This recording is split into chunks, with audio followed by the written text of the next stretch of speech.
जय माता दी दोस्तों, कैसे हैं आप सब। आप सभी पर माता रानी की कृपा बनी रहे। चलिए आज दुर्गा सप्तशती के 9वें अध्याय का पाठ करते हैं। जय माता दी, जय मां अंबिका भवानी।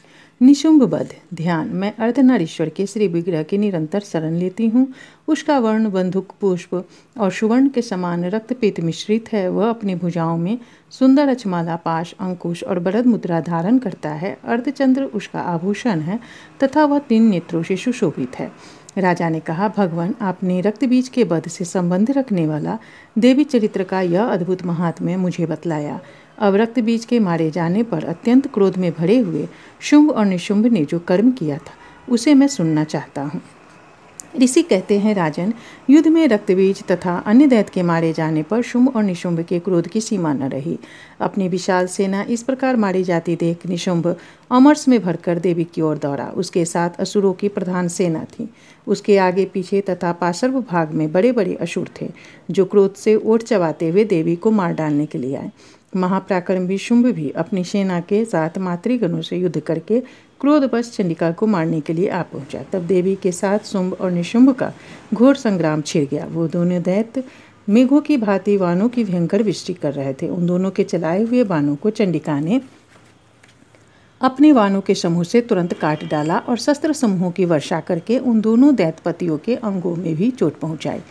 निशुंभ ने तीखी तलवार और चमकती हुई ढाल लेकर देवी के श्रेष्ठ वाहन सिंह के मस्तक पर प्रहार किया। अपने वाहन को चोट पहुंचने पर देवी ने क्षुरप्र नामक वाहन से निशुंभ की श्रेष्ठ तलवार तुरंत ही काट डाली और उसकी ढाल को भी, जिसमें 8 चांद जड़े थे, खंड खंड कर दिया।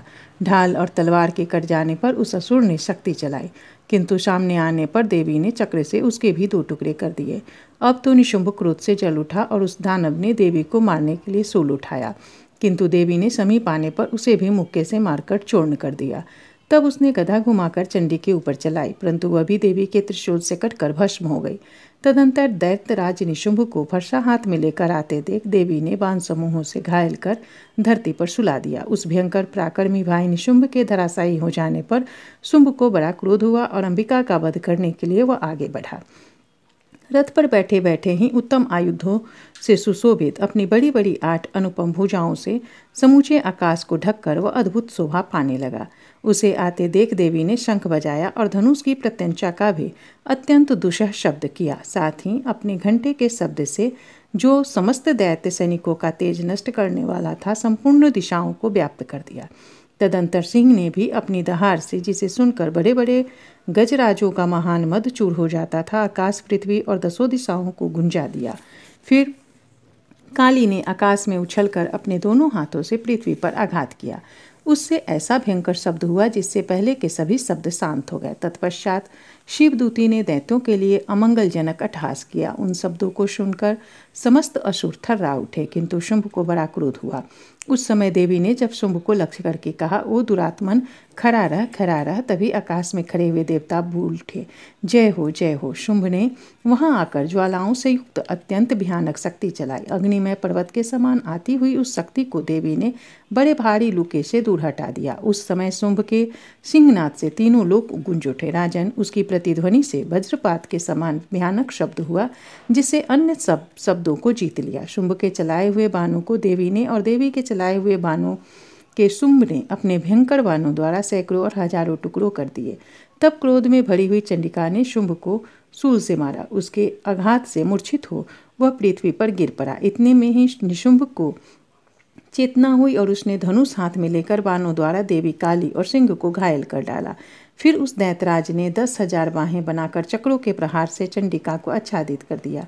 तब दुर्गम पीड़ा का नाश करने वाली भगवती दुर्गा ने कुपित होकर अपने बाणों से उन चक्रों तथा बाणों को काट गिराया। यह देख निशुंभ दैत्य सेना के साथ चंडिका का वध करने के लिए हाथ में गदा ले बड़े वेग से दौड़ा। उसके आते ही चंडी ने तीखी धार वाली तलवार से उसकी गदा को शीघ्र ही काट डाला। तब उसने शूल हाथ में ले लिया। देवताओं को पीड़ा देने वाली निशुंभ को शूल हाथ में लिए आते देख चंडिका ने वेग से चलाए हुए अपने शूल से उसकी छाती छेद डाली। शूल से विदीर्ण हो जाने पर उसकी छाती से एक दूसरा महाबली एवं महापराक्रमी पुरुष खड़ी रह कहता हुआ निकला। उस निकलते हुए पुरुष की बात सुनकर देवी ठठाकर हंस पड़ी और खड्ग से उन्होंने उसका मस्तक काट डाला। फिर तो वह पृथ्वी पर गिर पड़ा। तदंतर सिंह अपनी दाढ़ों से असुरों की गर्दन कुचलकर खाने लगा। यह बड़ा भयंकर दृश्य था।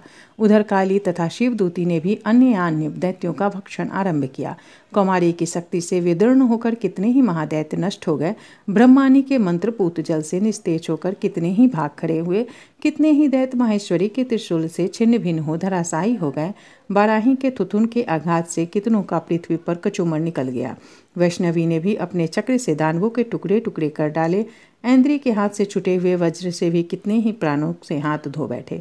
कुछ असुर नष्ट हो गए तो कुछ उस समय महायुद्ध से भाग गए तथा कितने ही काली शिवदूती तथा सिंह के ग्रास बन गए। इस प्रकार श्री मार्कंडेय पुराण में सावर्णिक मनवंतर की कथा के अंतर्गत देवी महात्म्य में निशुंभ वध नामक 9वां अध्याय पूरा हुआ।